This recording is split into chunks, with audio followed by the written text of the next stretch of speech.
ڕاتان بەرامبەر لایڤ موزیک چییە؟ هەردووکتان لایڤ دەکەن زۆر گۆرانی بێژی ئێستاش لایڤ موزیک دەکەن. بەڵێ لایڤ موزیک بەنسبەتەن گۆ چییە؟ جوابەکانمان پێشەوەی جواب بدەوە. ئەمە زۆر زۆر دڵم پێخۆشەکە گۆرانی بێژی ئێستا لەبەرەوەی پێشتر هیچی بەدەست نەکەوتیە. بزەبێت ئێستا کانێتێکی باش پێیا دەکاتن لە ڕێی لایڤ موزیکەوە چکە بەداخەوە کەس نییەکەوە حەقی هونەرمەندان بدا. بەڵێ یەکیانەوەی بزنسە، دووەم شانەوەی کە تەمرینێکی زۆر باشە ڕۆژانە تەمرین لێ دەکەین، سێم شانەوەی ئەکتیڤونە لە ناو جێگرەکانت. طبعاً جێگر هەیە حەزی لێ ڕوبەڕوو ئاجێ لە تو بی مثالەن فەنانەکە ڕوبەڕوو ببینی ڕوبەڕوو نزیک بیتۆ لە نزیکترەوە گوێ لێبی ینی ئەو زەمانە ڕۆی گۆرانی تەنزیلکەی بە کاسێتێک و بە ڕسمەک و کلیپەک بڵاویکەوە خەڵک حەزی لێ لە لایڤی بویستی وایە.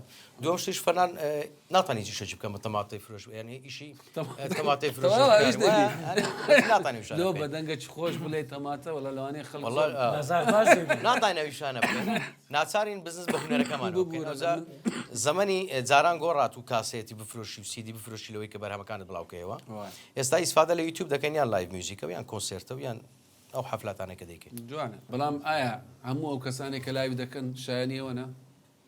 نازانم ئەوش پرسیارەشکەیە ئەوجا جێگر هەڵیان دەبژێری آخر جێگریش نازانی ئەخە بزانم